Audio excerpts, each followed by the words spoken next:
Take a moment to feel what you are carrying right now, not the physical things, the invisible.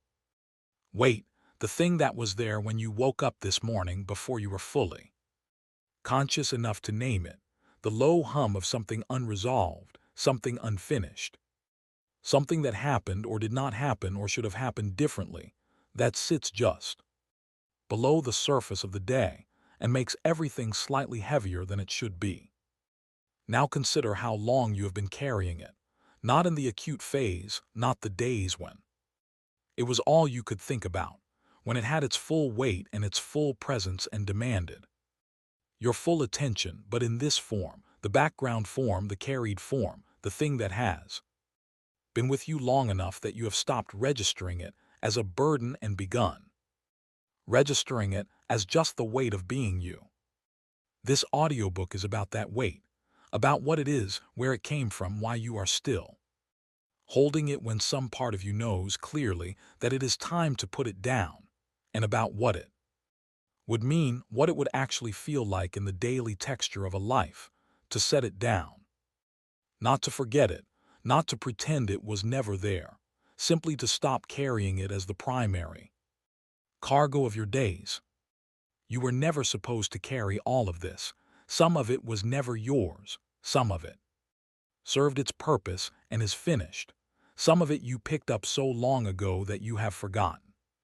There was ever a moment when you were without it. All of it can be put down, not easily, not all at once, but deliberately, honestly, piece by piece, with the understanding of why each piece is part one.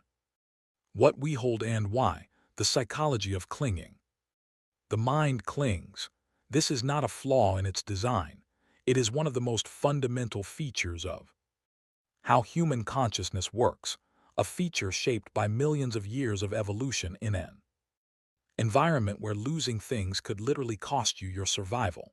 The brain that held on to the location of food sources, to the memory of which plants were poisonous, to the faces and behaviors of potentially dangerous strangers, that brain survived. The brain that let go easily was the brain that walked confidently into the danger it had already encountered once. Clinging, in the ancient world, was intelligence. The neuroscience of this is well mapped. Negative experiences are processed by the brain with greater intensity and greater durability than positive ones, what the neuropsychologist Rick Hansen describes as the brain being like Velcro for negative experiences and Teflon for positive ones. The bad memory sticks. The painful experience is rehearsed and reviewed far more than the pleasant one. The perceived threat, even after it has passed, continues to activate the threat response systems as if it were still present, because in the ancient world, the threat that had passed could return, and the organism that remained alert to it was better positioned to survive the return. What this means for the things we carry is that holding on is not a choice in the conventional sense. It is a default, the baseline that the brain returns to without deliberate intervention. The rejection, the failure, the loss, the humiliation, the relationship that ended badly, these do not simply fade with time the way pleasant memories do. They are actively maintained, reviewed, in quiet moments, rehearsed in the half-sleep of the early morning, triggered by associations that the rational mind would not even recognize as related, not because you have chosen to dwell, because the brain's survival architecture has determined that this particular experience deserves continued monitoring. And then there is the psychological dimension that goes beyond the neurological. We hold onto things not only because the brain is wired to, but because holding on serves functions that we have rarely examined honestly. The grudge that keeps the wound alive also keeps the story of being wronged alive, which provides, alongside the pain, a clarity about who was right and who was wrong that releasing the grudge would dissolve. The guilt that tortures also confirms the conscience.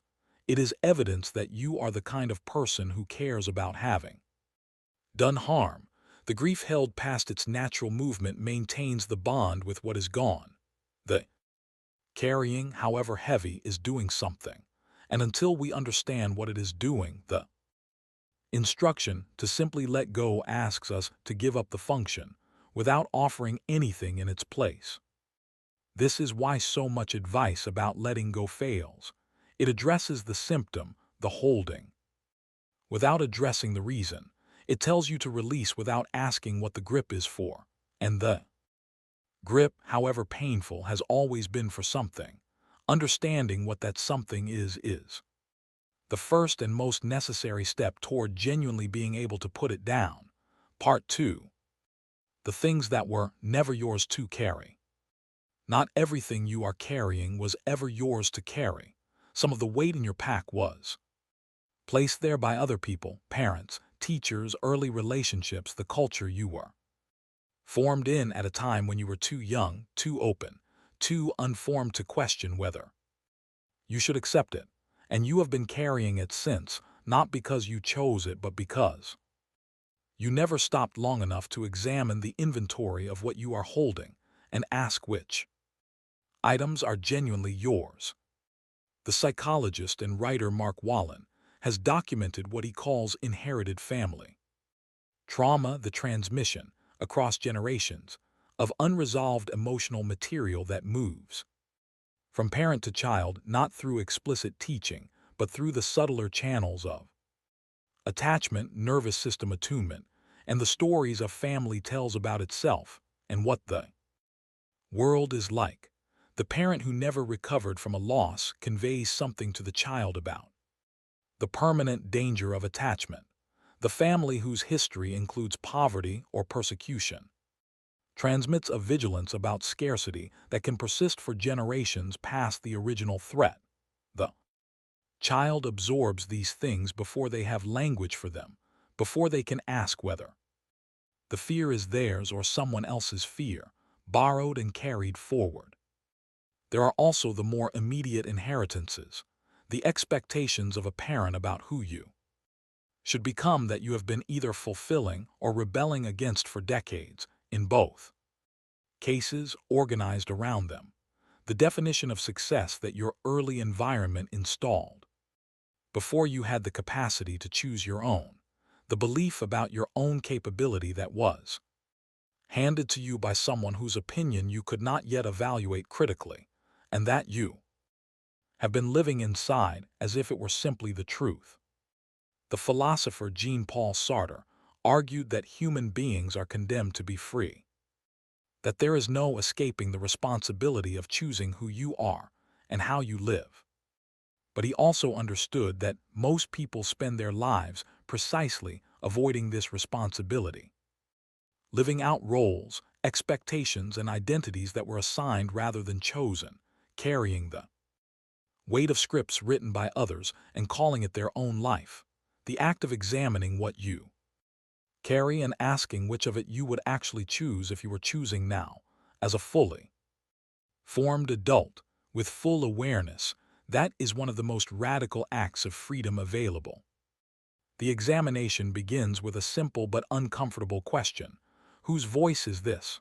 Not the voice of your explicit reasoning, the voice underneath, the one that says you are not quite enough, or that wanting what you want is selfish, or that people like you do not get to have that, or that you should be further along by now.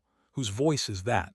When you trace it carefully, honestly, without the need to assign blame, you will often find that it does not, at its origin, belong to you at all. It belongs to someone else's fear, someone else's wound, someone else's unfinished business that was passed to you because they did not know how to carry it differently, and you were there to receive it.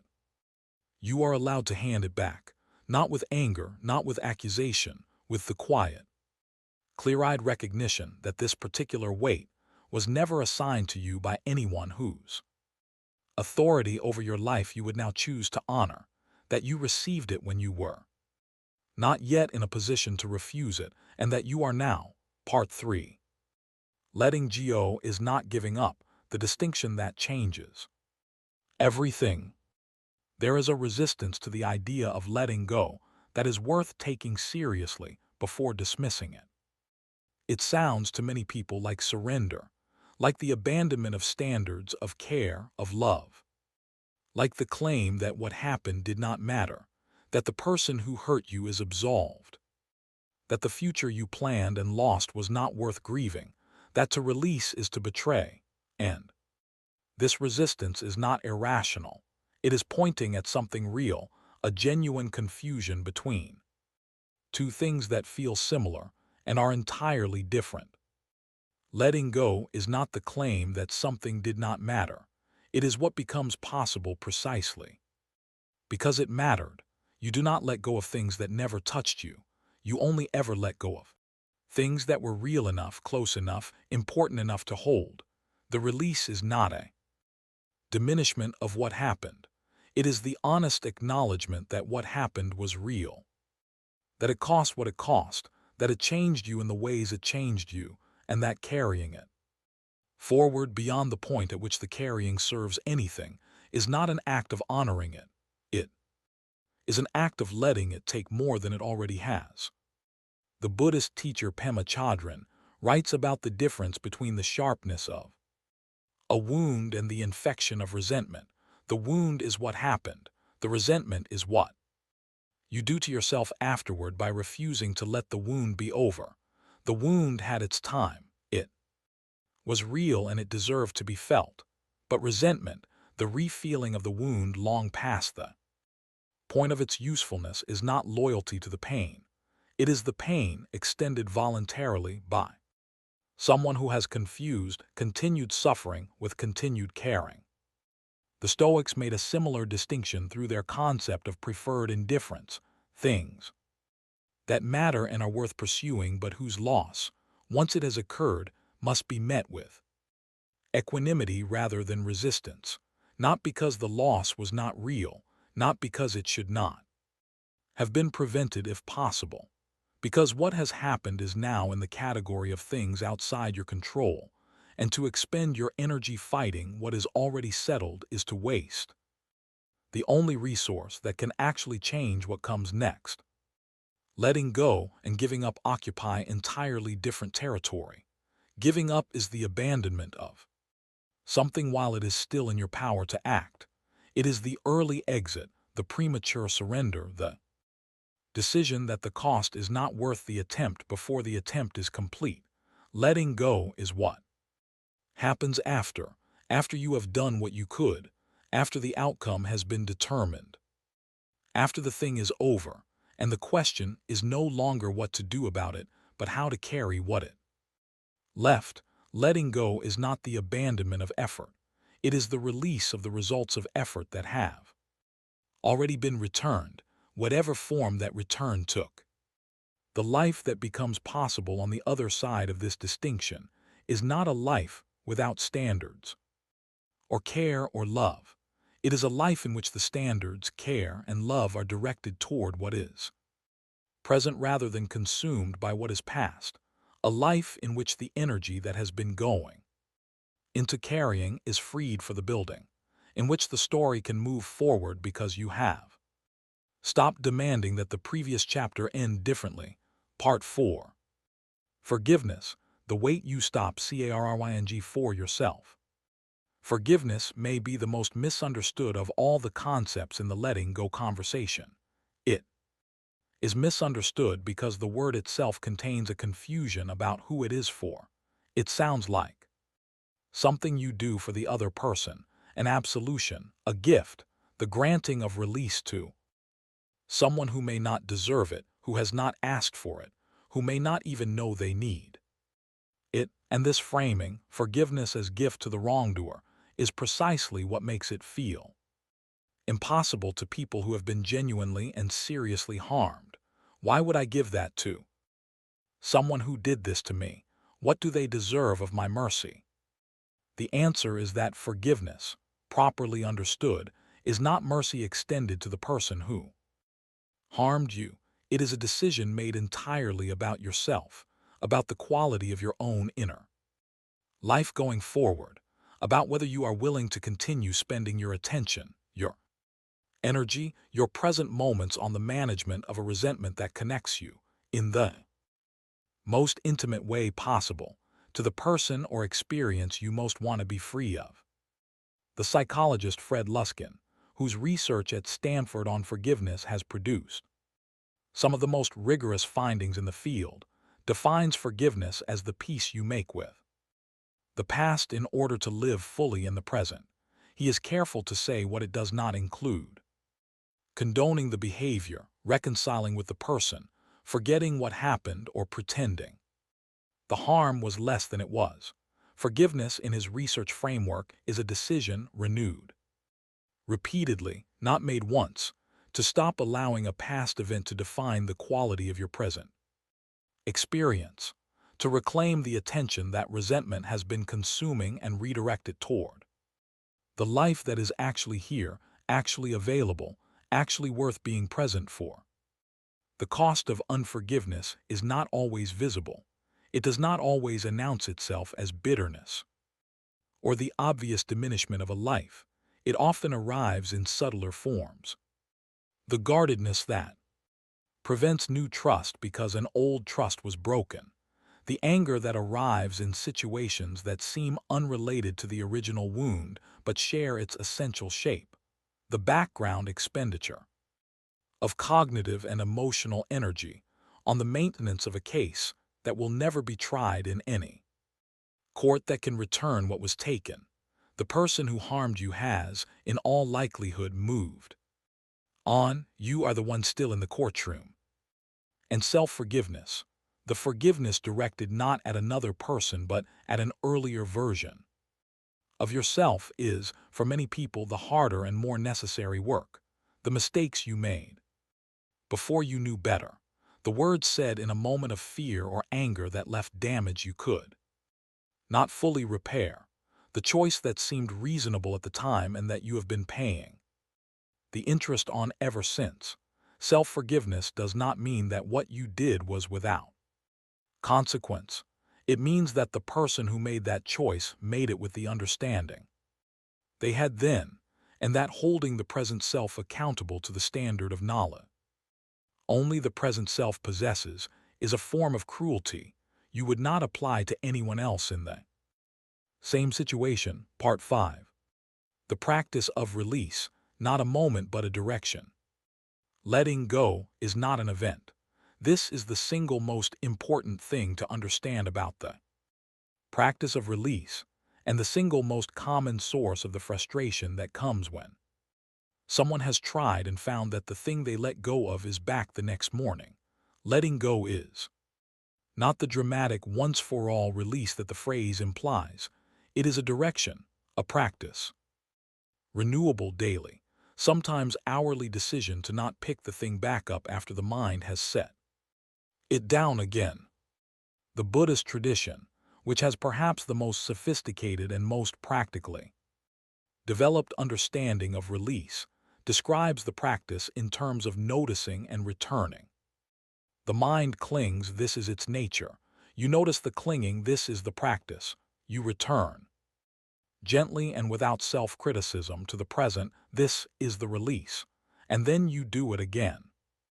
Not because the previous return did not work, but because the nature of the mind means that the work is never done once. It is done in the moment of doing it, and then it needs to be done again. The practice is not the achievement of a state. It is the repeated, patient return to a direction. The Stoic practice of acceptance operates on similar ground, but through a different mechanism. The daily, deliberate return to the distinction between what is within your control and what is not, the recognition, practiced until it becomes instinct, that energy directed toward the unchosen past is energy taken from the chosen present. The morning inventory, what am I carrying today that I have no power to change? Not as a resignation but as a clarification. Freeing of the will from the territory where it cannot act so that it can act fully in the territory where it can. The poet Rumi wrote about the guest house, the image of the human being as a dwelling in which different guests arrive each day, joy, sorrow, fear, grief, anger. He did not say to refuse the guests.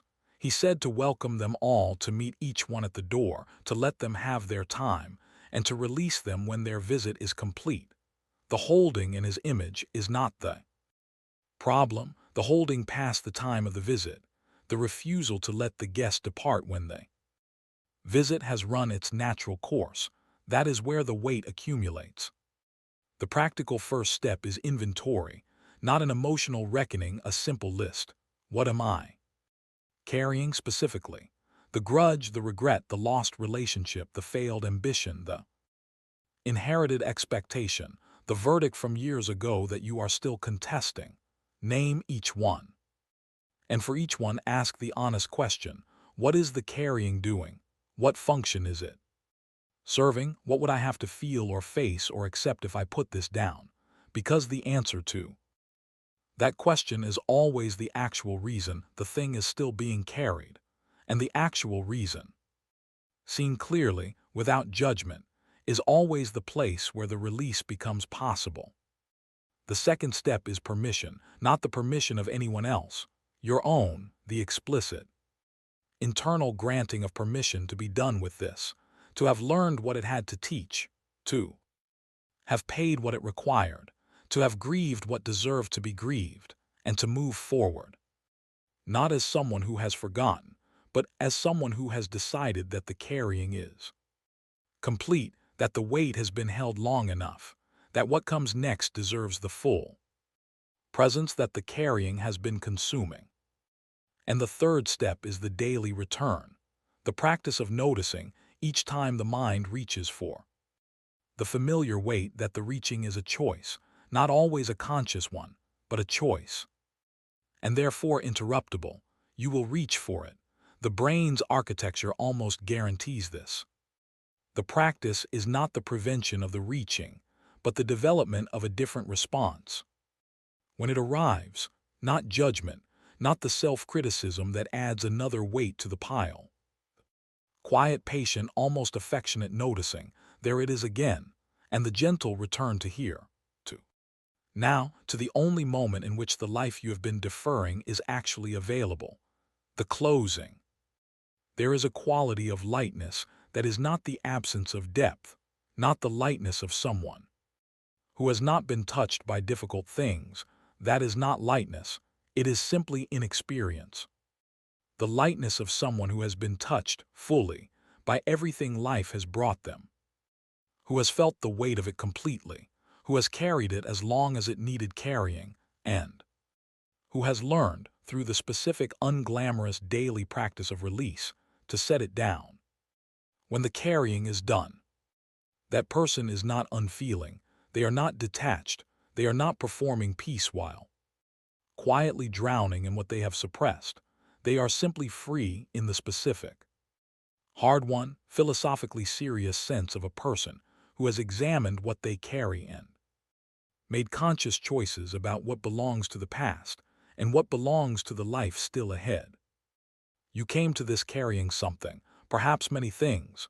You will leave it carrying some of them still, because the practice of release is a long one and does not conclude with a single listening, but perhaps you will leave it with something different in your relationship to what you are holding, a slightly looser grip, a slightly clearer understanding of what the carrying is, for and whether it is still serving that purpose, a slightly more honest accounting of which items in the inventory are yours and which arrived from somewhere else and can, with full permission, be returned.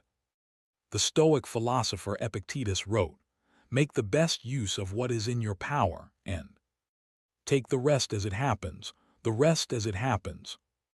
Not as it should have happened, not as you planned it, not as the version of the story you have been insisting on in the privacy of your own mind for longer than you care to count, as it happened, as it is, as it will be, lighter, clearer, more genuinely yours, when you finally set the rest of it down.